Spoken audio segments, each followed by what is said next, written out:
Alors, tout comme avec la fonction exponentielle, lorsqu'on va retrouver la fonction logarithmique, on va pouvoir vous donner différentes informations. On va toujours vous donner l'équation de l'asymptote. Et ici, si on vous donne l'abscisse à l'origine, lorsqu'on calculait la fonction exponentielle, c'était l'ordonnée à l'origine qui était pratique. Donc, comme celle-ci, c'est la réciproque, ça va être l'abscisse à l'origine qui va être pratique et un autre point.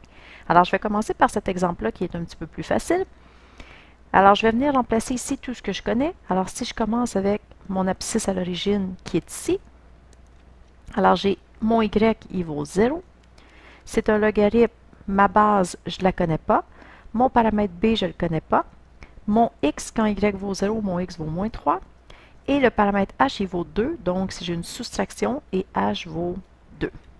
Alors, si j'écris ça un peu plus simplement, parce que moins 3, moins 2, je peux le faire, donc ça fait moins 5 fois b, ça va vous donner ici moins 5b.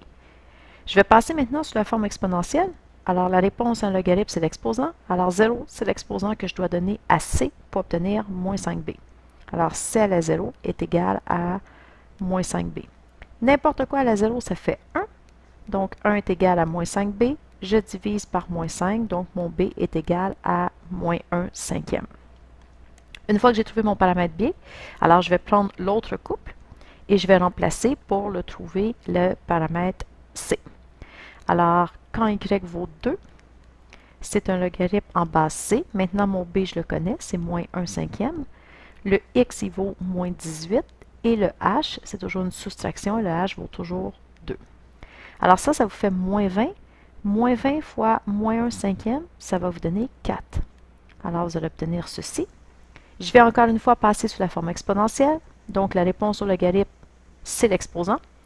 Alors, 2, c'est l'exposant que je dois donner à c pour obtenir 4. Je vais donc faire la racine carrée pour isoler mon c, ce qui va me donner 2. Alors, votre réponse finale, y est égal logarithme en base 2 de moins 1 cinquième multiplié par x moins 2. Alors, encore une fois, vous pouvez vérifier avec votre calculatrice. Alors, ce que je vais faire, c'est que je vais rentrer l'équation que j'ai trouvée dans ma calculatrice, dans y égale. Alors, je suis ici. J'ai rentré l'équation que j'ai trouvée. Mon nombre décimal, ma fraction, je l'ai écrit en nombre décimal, mais si ça n'arrivait pas juste, je pourrais rester ma fraction. Et ce que je vais faire, c'est que je vais aller voir ma table de valeurs et je vais m'assurer qu'elle passe par les deux points que je voulais. Mon abscisse à l'origine, c'était moins 3, 0. Donc, effectivement, ça passe là. Et mon autre point, c'était à x égale moins 18. Alors, je vais me rendre à x égale moins 18, qui est ici. Et je vois qu'à moins 18, la valeur de y, c'est 2. Et effectivement, à moins 18, la valeur de y, c'était 2. Alors, des bonnes chances que mon équation soit bonne. Maintenant, l'autre possibilité, vous pourriez retrouver la règle d'une fonction logarithmique, connaissant l'équation de l'asymptote toujours, mais maintenant deux points quelconques. Alors, je vous donne l'équation de l'asymptote et deux points quelconques sur la fonction. Alors, je commence de la même façon, je vais remplacer. Alors, quand y vaut moins 2, logarithme en base c de b, le x vaut moins 1, moins, et mon h vaut moins 3, donc ça va faire moins, et mon h vaut moins 3, donc ça va revenir avec un plus. Je vais faire la même chose avec le point b. Alors, lorsque y vaut moins 4, logarithme en base c de b, mon x vaut 5, et moins 3, donc je vais tout de suite écrire plus 3 pour celui-là. Je vais simplifier un peu mes équations. Donc ici, ça va faire plus, ce qui va me donner 2b. Alors ça va donner moins 2, logarithme en base c de 2b. Et pour l'autre, ça va vous donner moins 4 est égal au logarithme en base c de 8b. Pour chacun, je vais passer sous la forme exponentielle. Donc la réponse à un logarithme, c'est l'exposant.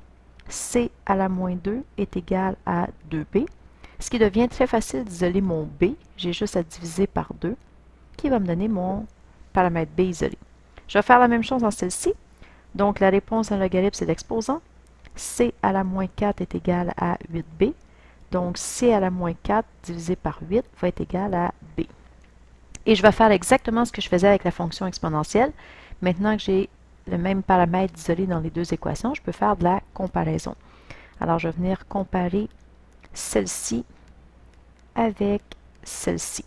Alors, encore une fois, je peux changer soit mes deux extrêmes de place ou mes deux moyens de place afin d'avoir toutes les variables du même côté. Alors, si je fais ça comme ça, est égal à 2 sur 8. Alors moi, j'ai décidé de changer les moyens ici. Lorsque je divise, je soustrais mes exposants. Donc, moins 2 moins 4, ça va me donner c à la 2. Et 2 divisé par 8, ça fait 1 quart. Il me laisse à faire la racine carrée. Racine carrée d'un quart, ça fait 1 demi. Donc, j'ai trouvé que mon paramètre C vaut 1 demi. Maintenant, je vais revenir dans n'importe laquelle des deux. Alors, mettons, si je prends celle-là ici, je vais me retrouver avec C qui vaut 1 demi. Exposant moins 2 divisé par 2, ça, c'est supposé de me donner B. 1 demi à la moins 2, ça fait 2. Excusez, ça fait 4. Divisé par 2, ça fait 2. Donc, mon B est égal à 2. Alors, réponse finale, Y est égal au logarithme. Ma base, c'est 1 demi. Mon paramètre B vaut 2. Et mon asymptote est à moins 3. C'est ma réponse finale. Alors, encore une fois, comme moyen de vérification, je vais aller sur ma calculatrice et je vais rentrer la règle de ce que j'ai trouvé. Et je vais aller voir ma table de valeurs. Afin, vous voyez ici, moins 3, ça commence les erreurs, c'est normal, c'est l'asymptote. Et ça devrait passer par le point moins 1, moins 2. Effectivement, ça passe par moins 1, moins 2. Et ça devrait passer par le point 5, moins 4. Alors, je vais me rendre jusqu'à x égale à 5. Et je vais m'apercevoir que ça passe effectivement par 5, moins 4. Donc, je vois que ma règle, elle est bonne, elle passe bien par les points et l'asymptote qu'on m'avait demandé.